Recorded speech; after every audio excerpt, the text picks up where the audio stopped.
Good morning, dolls, and welcome to Little Gretchen's workshop. So, after looking over the details of all the celebrations the dolls have had over the past couple years, I've made quite a bit of food, especially food for celebrations and family gatherings. Now, most of these foods were created for the wedding celebration, sort of like reception type finger foods. And although I really love these foods and I think everything is beautiful and lovely, it doesn't authentically represent the food that was served regularly at our family gatherings, nor does it represent the recipes that were passed down through the last couple generations.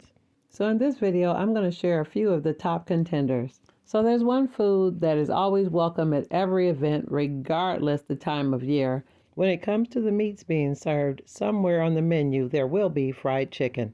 Now, I created a tone of polymer clay that I thought would be the base color for what chicken would look like after it's fried.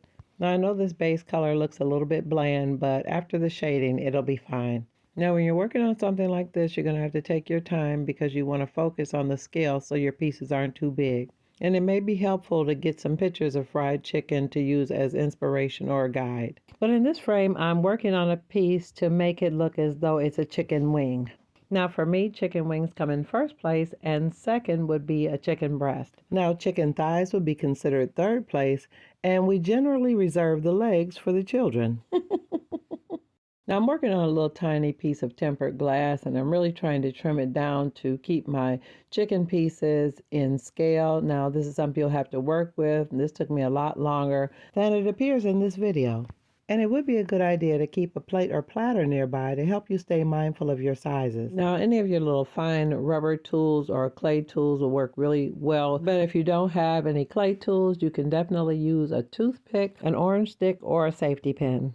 Now here in this frame, I'm trying to make a piece that looks like what might be a thigh. Now you can definitely cut your chicken up or make chicken pieces in whatever shapes or sizes you want. And depending on how you cut your chicken would determine what your chicken pieces look like. Many times the pieces of chicken were cut where the wing had a portion of the breast meat on it, and necks and backs were also included, but I won't have those in this video. But they were quite certainly an option on the platter. I'm just playing around, just freestyling my little chicken pieces. All of them won't be perfectly shaped, but I do need the pieces to be in scale and the shapes to be believable. And I mainly need the top pieces to look the best because they're going to be all clustered together, so all of them won't be visible. Now, I'm considering doing another video where I create pieces with the breast meat attached to the wing and the thigh attached to the leg. Now, these pieces are supposed to be a breast meat piece, a part of a wing, and a thigh. And you may notice I didn't demonstrate how I made the chicken leg because I actually demonstrated that in 2 other videos when I made the roast chicken. But I did make quite a few of all these pieces because there are a lot of dolls to feed in the Rooming House Dollhouse community. And I'm trying to get a jump on things to prepare for their Resurrection Sunday dinner. Now here are all the little cut up chicken pieces that I created. Now I am going to do some more things to them to make them look as though they're cooked and seasoned, but I'm really pleased at how the shapes came out. So before I get to that, let me show you what else I was preparing. Almost anytime I start creating anything, I just all of a sudden want to make everything. So I'm going to have to narrow down my choices. Now, I made this a couple years ago and I really like it. And I was aiming to make it look like cabbage and meat. And although I really like how it turned out, I want to try it again to see if I can improve my technique. Now, I've recently acquired quite a stash of trash to treasure supplies like jelly and butter containers from restaurants, as well as beer bottle caps and twist-off wine bottle lids. And I always get really excited when I receive these because sometimes they come with 2 components. And when I say 2 components, I mean that some of them come with this little plastic insert. And if you pull the insert out, it works perfectly as a lid for the wine cap, which will be the stock pot. And I know that little piece is plastic, but when I paint them, they'll look like they're the same material. So you dolls know I'm going to make more than one thing, so I'm just pulling together all my options so when I get on a roll, I won't have to stop. Now, there's one traditional dish that was always a part of our big family gatherings that was considered a premium item on the menu, especially in winter months like Christmas or New Year's or something like that. There would always be a pot of chitlins. Now, if you know, you know. Now, I'm not going to go into an explanation as to what they are, but I remember everyone getting excited if somebody was cooking them, because they were treated as somewhat of a delicacy because preparing them took a lot of time, patience, and true dedication. and only the most skilled cooks in the family were allowed to cook them. And only a few people in the family actually ate them. And I can't remember whether it was my daddy or my Aunt Dorcas that gave them to me the first time. But I always remember that anytime you smelled them cooking, we were having a good time. Now, some type of cooked beans or peas were always a strong staple at any big family dinner. Now, in a previous unboxing, one of my precious dolls, Sherry Lynn, shared with me that quinoa was perfect for making dry beans for dollhouse jars and dishes. Now, here's one of the little wine lids. I've painted it with enamel paint and added handles. And I want to show you really quick what I used as the handles. They're little hooks or loops that you use on clothing. Now, you may be able to salvage these off of some old clothing, but you can pick them up inexpensively anywhere sewing notions are sold. Now here I'm just using my little pliers and I'm kind of bending them to bend the loops so that they'll contour toward the side of the pan so they'll attach easily when I add the glue. Now after I thought I had bent it enough, I took my precision tweezers to carefully place the little hook loop on the side of the pan into the super glue that I'd already applied. And here I'm just using the back of my tweezers to tap it down into the super glue to make sure it adheres fully. Now I'm going to set that aside and allow it to fully dry before I add this second handle. So while I allow that to dry, I'm going to drill a tiny hole in the top of the plastic lid so I can add a handle. And here I found a tiny brass pin or a tiny nail that I think will fit nicely to be the handle for my lid. And the funny part about that is I found it at random on my craft desk. It wasn't even a part of the plan, but it worked out perfectly. So here I've pre-baked some scrap pieces of polymer clay to be fillers for the bottom of my stock pots. And I do this to conserve my main or featured supplies that I want to use in my project. Now here's an up-close view of those last batch of beans that I made in an earlier video. And just prior to that, I made the cabbage and 2 pots of stew. So here's a glance at those. Now in this frame you can see that I'm wearing my lovely purple nitrile gloves because I'm ready to work with my UV resin. Now I'm adding a little bit of resin to the pot with the neutral colored clay. Now this is the pot that I'm going to add my chitlins to, but I'm going to cure a thin layer of the resin first to ensure that that base layer is cured solid so that I don't create any bubbles or have leakage. And once that base layer of resin is cured, I can add my rubber band chitlins and more resin.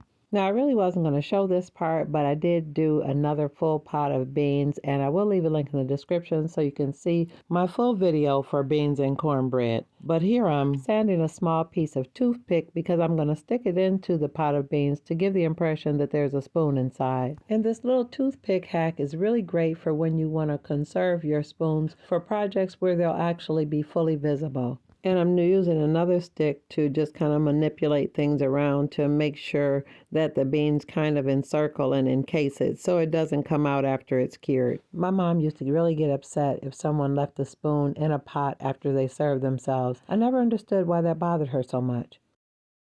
Now after you've added your spoon handle, make sure you adjust the beans to cover up your filler piece.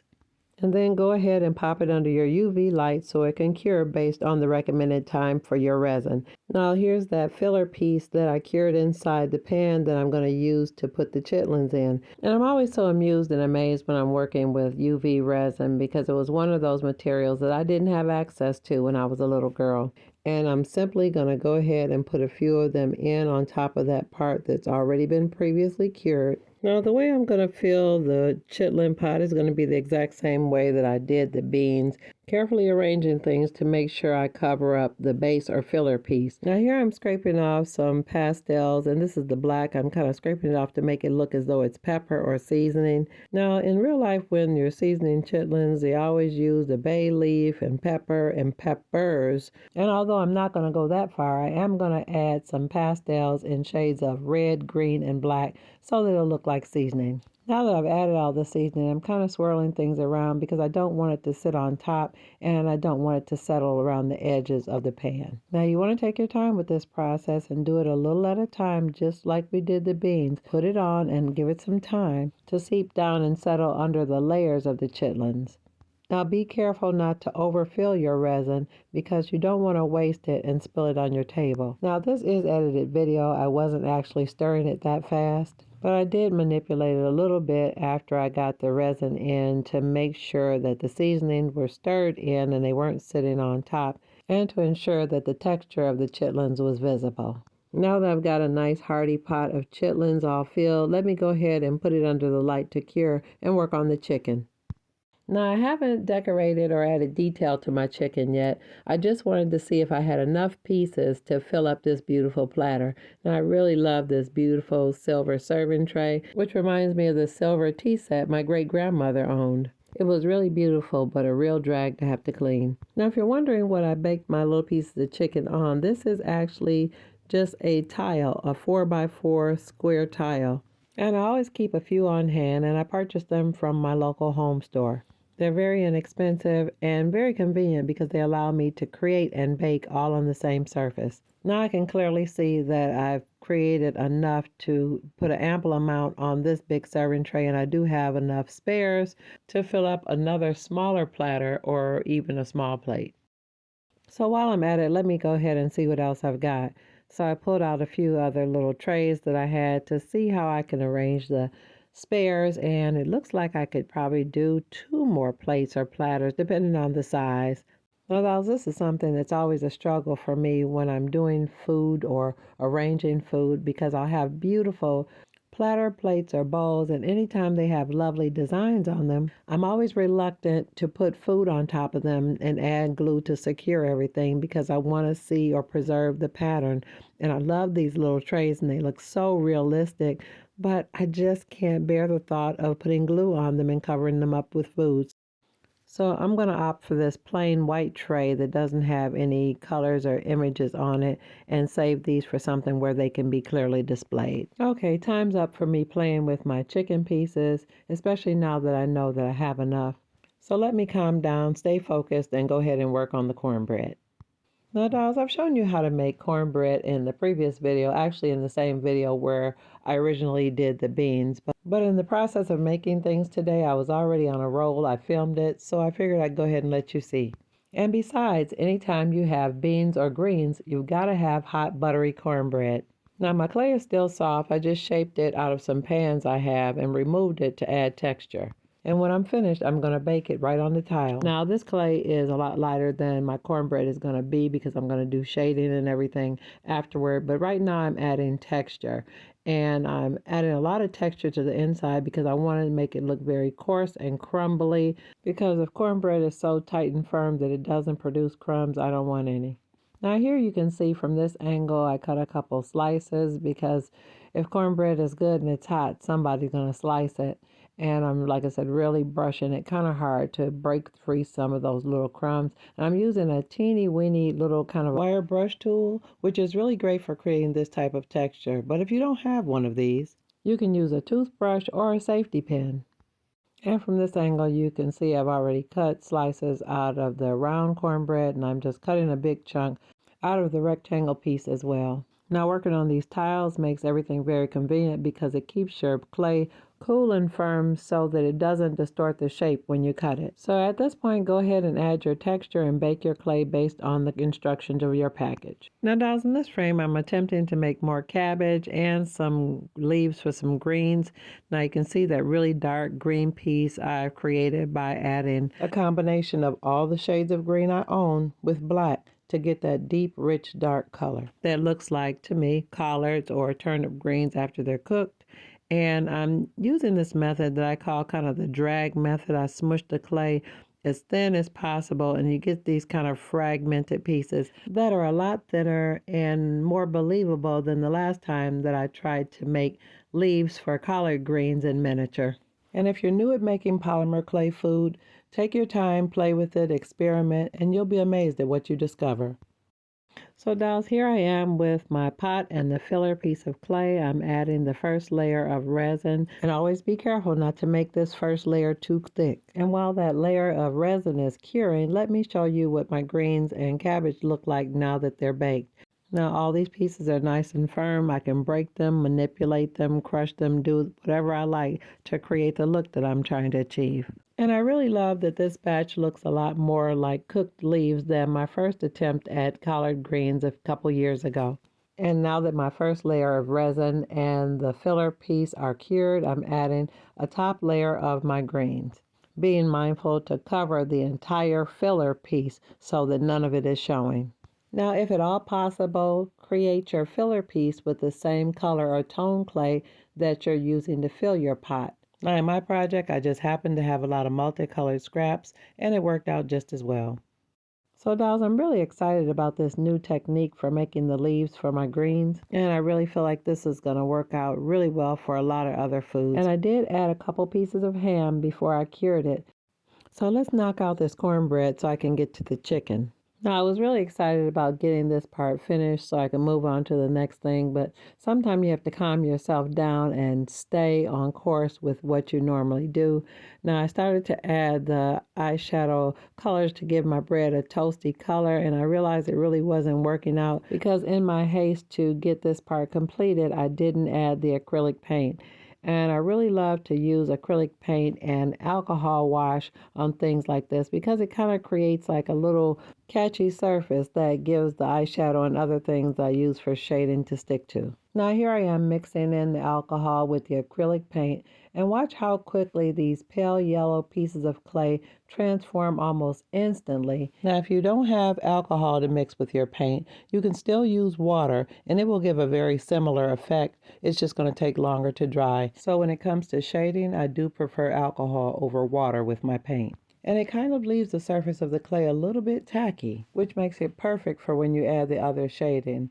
Now look at how warm and toasty that clay is becoming just with that little bit of color. So it's official. I'm going to have to remind myself to always go in with my alcohol and acrylic paint wash as a primer before I go in and add my eyeshadows. So in this frame here I am with my chicken. Now it's already been coated with some gesso and some acrylic paint in the color that I thought would give it a nice base for the seasonings I'm adding. So you can see on the paper towel I've shaved off quite a bit of orange chalk pastel, and that white that you see is a little bit of Mod Podge because I'm kind of adding that as a sticky base so that the other things I add will cling to it. And this is another one of those projects that you're going to need to use multiple layers of colors because when you just look at chicken at first glance you think it's brown, but it actually kind of has an orangish or golden tone. And to achieve that, you're not going to be able to do it with one flat color. You're going to have to use layers of colors to give it the different tones. And you can see here some of the pieces I'm brushing a little bit more Mod Podge on them, again, to make them slightly sticky for when I add my shadows. Now, dolls, at this point, I'm using a totally different brush. This brush is dry, and I'm using one of the deeper, more orange-looking tones of the eyeshadow. But keep in mind, the surface of the chicken is still slightly damp from the Mod Podge, so that's helping the warm orange color to stick to give the chicken the appearance that it's been battered and deep fried. Now at this point I was really pleased with the chicken, but I felt like something was missing. So I went in with this deep, rich cocoa color, and I really feel like that added a lot of dimension and color to really make the chicken look like it had been fried well and it was completely done, and it made it look like it was crunchy. So now that my chicken is completely dry and cooled, I'm adding glue to the platter and I'm arranging it in the way that I think that they will be placed on the tray. Now at this point, there is no right or wrong way to do it. You just want to do it at random. I am taking the time to kind of put the smaller pieces like the wings and the drumsticks on the outside or along the edges so that they're visible, and I'm going to try to keep the bigger pieces, the breast pieces and the thighs, sort of toward more of the center of the pile. And dolls, I have to say, it has been an absolute delight creating this video for you today. All the prepping and preparing and gathering things together, choosing plates and platters. It's almost been as much work as preparing a life-size meal. Now, if this is your first time watching and you enjoyed it and you want to see more content like this, go ahead and subscribe, and always look for me on Mondays after 7:30 p.m. Eastern Standard Time. And I want to give a warm welcome to all my new subscribers and a big virtual hug to all my longtime subscribers who have ridden the wave with me over the past 4 years and kept me inspired. And until next time, I'm looking forward to seeing you all right here on Little Gretchen's Workshop. Bye-bye now, dolls.